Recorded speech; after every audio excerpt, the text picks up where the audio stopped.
നമസ്കാരം. രേവതി, ഉത്രാടം, ഉത്രട്ടാതി ഈ മൂന്ന് നക്ഷത്രക്കാർ വളരെയധികം ഭാഗ്യശാലികളാണ്. എന്തെന്നാൽ ഈ നക്ഷത്രക്കാരുടെ 27 നക്ഷത്രക്കാരുള്ളതിൽ ഈ മൂന്ന് നക്ഷത്രക്കാരുടെ സ്വഭാവ മികവ് മറ്റുള്ള നക്ഷത്രക്കാരെ അപേക്ഷിച്ച് നോക്കുമ്പോൾ വളരെയധികം എടുത്തു പറയേണ്ടതാണ്. ഇവരുടെ ഭാഗ്യം എന്ന് പറയുന്നത് തന്നെ ഇവർ കാട്ടുന്ന അല്ലെങ്കിൽ ഇവർക്ക് ജന്മനാ തന്നെ സിദ്ധിച്ചിട്ടുള്ള ഈ സ്വഭാവമാണ്. വളരെയധികം സവിശേഷതകളുള്ള മൂന്ന് നക്ഷത്രക്കാരാണ് ഇക്കൂട്ടർ. ഇവരുടെ ജീവിതത്തിൽ ഈ സ്വഭാവ സവിശേഷതകൾ തന്നെ ഇവരെ പല വിധത്തിലുള്ള മികവുകളിലേക്ക് എത്തിക്കുന്നതാണ്, ധാരാളം നേട്ടങ്ങൾ ലഭിക്കുന്നതിനും കാരണമാകുന്നതാണ്. അപ്പോൾ ഇവരുടെ ആ സ്വഭാവ സവിശേഷതകൾ, ഇവരിലേക്ക് എത്താൻ പോകുന്ന മാറ്റങ്ങൾ എന്തൊക്കെയാണ് എന്നതാണ് പറയാൻ പോകുന്നത്. 27 നക്ഷത്രക്കാരിലെ ഭാഗ്യശാലികൾ എന്ന് വേണമെങ്കിൽ ഇവരെ വിശേഷിപ്പിക്കാം. അത്രയ്ക്ക് ഭാഗ്യം സിദ്ധിച്ചിട്ടുള്ള ഈ കൂട്ടർക്ക് എന്തെല്ലാം ജീവിത ഗുണങ്ങളാണ് വരുന്നതെന്ന് നോക്കാം. രേവതി നക്ഷത്രക്കാരെ കുറിച്ച് പറയാം. ആദ്യം തന്നെ മറ്റുള്ളവരെ സഹായിക്കുന്നതിന് വളരെയധികം മനസ്സുള്ള ഒരു കൂട്ടർ തന്നെയാണ് രേവതി നക്ഷത്രക്കാർ. പ്രതിസന്ധികൾ ഉണ്ടായാലും അല്ലെങ്കിൽ ദുഃഖങ്ങളൊക്കെ ഉണ്ടായാൽ പോലും മറ്റുള്ളവർക്ക് വിഷമം വന്നാൽ അവിടേക്കും ഓടിയെത്തുന്ന ഒരു സ്വഭാവമുണ്ട്. തൻ്റെ വിഷമങ്ങളൊക്കെ ഒരു സൈഡിൽ മാറ്റിവെച്ച് മറ്റുള്ളവരുടെ വിഷമങ്ങളിലേക്ക് ഓടിയെത്താൻ ഈ കൂട്ടർ ശ്രമിക്കാറുണ്ട്.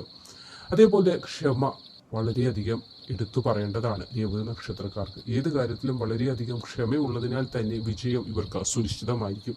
ആരോടും എതിർത്തോ അല്ലെങ്കിൽ കയർത്തോ സംസാരിക്കാൻ കൂടുതൽ താല്പര്യപ്പെടാത്ത ഇവർ മറ്റുള്ളവരുടെ ഇഷ്ടങ്ങൾക്ക് വളരെയധികം പ്രാധാന്യം നൽകാറുമുണ്ട്. രേവതി നക്ഷത്രക്കാർ പ്രത്യേകതയായിട്ട് പറയാനുള്ളത് വളരെ വേഗത്തിൽ മറ്റുള്ളവർക്ക് ആകർഷണത്വം ഇവരോട് തോന്നുന്ന എന്ന കാര്യമാണ്. മറ്റുള്ളവരുടെ ആകർഷണത്വം, അട്രാക്ഷൻ പിടിച്ചെടുക്കാനുള്ള ഒരു കഴിവ് ഇവർക്ക് ജന്മനാ തന്നെ സിദ്ധമാണ്. തനിക്ക് ചുറ്റുമുള്ളവരുടെ നന്മ മാത്രം ആഗ്രഹിക്കുന്ന ഒരു നക്ഷത്രം കൂടിയാണ് ഇവർ. അതിനാൽ തന്നെ തങ്ങളുടെ കുടുംബത്തിന് ഇവരുടെ പ്രവൃത്തികൾ വളരെയധികം ഗുണാനുഭവങ്ങൾ കൊണ്ടുതരുന്നതാണ്. ബന്ധങ്ങൾക്ക് അല്ലെങ്കിൽ ആത്മാർത്ഥത കാണിക്കുന്ന, ബന്ധങ്ങൾക്ക് വിള്ളലുകൾ ഉണ്ടാവാതിരിക്കാൻ വേണ്ടി ആത്മാർത്ഥമായി കിണഞ്ഞു പരിശ്രമിക്കുന്ന കൂട്ടരുകൂടിയാണിവർ. അതുകൊണ്ട് തന്നെ ഇവരുടെ ദാമ്പത്യ ജീവിതം വളരെയധികം സന്തോഷമായി വളരെ കാലം നിലനിൽക്കുകയും ചെയ്യുന്നതാണ്. അമിതമായി ദേഷ്യമൊന്നും പ്രകടിപ്പിക്കാത്ത, ഉള്ളിലൊതുക്കുന്ന ഒരു പ്രകൃതം കൂടിയാണ് ഇവരുടേത്. സ്വന്തം കാര്യങ്ങൾക്കായി മറ്റുള്ളവരെ ആശ്രയിക്കുന്ന രീതിയോട് ഇവർക്ക് അത്ര താല്പര്യവുമില്ല. മറ്റുള്ളവരെ ആശ്രയിക്കുന്നതിനോട് ഇവർക്ക് താല്പര്യമില്ല എന്ന് വെച്ചാൽ ഏത് കാര്യവും സ്വന്തമായി ചെയ്യണമെന്നും മറ്റൊരാളെ ഡിപ്പെൻഡ് ചെയ്യാൻ പാടില്ല എന്നതുമാണ് ഇവരുടെ ആശയം. അത് തന്നെയാണ് ഇവരുടെ ജീവിതത്തിൻ്റെ വിജയവും.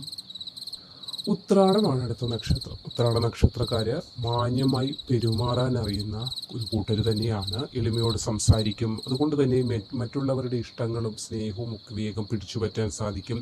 എത്ര പ്രകോപനമായ ഒരു അന്തരീക്ഷത്തിലാണെങ്കിൽ പോലും ശാന്തത കൈവിടാത്ത കൂട്ടർ കൂടിയാണ് ഇവർ. സമാധാനം ആഗ്രഹിക്കുന്ന നക്ഷത്രക്കാർ കൂടിയാണ്. വിനയം വളരെയധികം എടുത്തു പറയേണ്ടതാണ്. വാക്കുകളിലെ ശുദ്ധത ഇവർക്ക് ജനപ്രീതി കൂട്ടുകയാണ് ചെയ്യുന്നത്. ഇവരുടെ വാക്കുകൾ മറ്റുള്ളവർക്ക് ഇഷ്ടം തോന്നുന്ന രീതിയിൽ സംസാരിച്ച് പ്രകടിപ്പിക്കാനും ഇവർക്ക് പ്രത്യേക കഴിവുണ്ട്. അതുകൊണ്ട് തന്നെ രാഷ്ട്രീയ മേഖല, സിനിമ, അതുപോലെ പത്രപ്രവർത്തനം ഇതൊക്കെ ഇവർക്ക് പറ്റുന്ന മേഖല തന്നെയാണ്. മാർക്കറ്റിംഗ് ഇതൊക്കെ ഇവരുടെ കഴിവ് തെളിയിക്കാൻ കഴിയുന്ന ഒരു മേഖല തന്നെയാണ്. ഉത്രട്ടാതിക്കാരെ കുറിച്ച് പറഞ്ഞാൽ വളരെയധികം വിവേകവും ബുദ്ധിവൈഭവവും ഉള്ളൊരു കൂട്ടര് തന്നെയാണ്. ഒരു സ്വതന്ത്ര ചിന്താഗതി, ആരും ഡിപ്പെൻഡ് ചെയ്ത് ജീവിക്കാൻ ഇവർ ആഗ്രഹിക്കുന്നില്ല. മറ്റുള്ളവരുടെ അനുകമ്പ ഒന്നും വേണമെന്നില്ല. എന്നാൽ മറ്റുള്ളവർക്കൊരു പ്രശ്നം വന്നാലോ അവിടെ ഓടിയെത്തി ആ പ്രശ്നങ്ങൾ പരിഹരിക്കാൻ ഇവർ ശ്രമിക്കാറുമുണ്ട്. ആഗ്രഹിച്ച കാര്യങ്ങളൊക്കെ ശരിയായ വിധത്തിൽ നേടിയെടുക്കാൻ ഒരു പ്രത്യേക കഴിവുള്ളവരാണ് ഇവർ. തൊഴിൽ എന്തെങ്കിലും ചെയ്യുന്നതിൽ ആത്മാർത്ഥത വളരെയധികം പുലർത്തുന്ന കൂട്ടരാണ്. ഏത് കാര്യവും അതുകൊണ്ട് തന്നെ ഇവരെ നമുക്ക് ഉത്തരവാദിത്വത്തോടെ ഏൽപ്പിക്കാനായി സാധിക്കുകയും ചെയ്യും. പ്രതിസന്ധികളിൽ തളരില്ല. അതുകൊണ്ട് തന്നെ എത്ര വലിയ കാര്യങ്ങൾ കൊടുത്താലും അത് പൂർത്തിയാക്കാതെ ഇവർ മാറുകയുമില്ല. 27 നക്ഷത്രക്കാരിൽ സ്വഭാവശുദ്ധിയും പ്രവർത്തന നൈപുണ്യവും കൊണ്ട് പേരുകേട്ട അല്ലെങ്കിൽ എടുത്തു പറയേണ്ട നക്ഷത്രക്കാരാണ് ഈ മൂന്ന് കൂട്ടർ.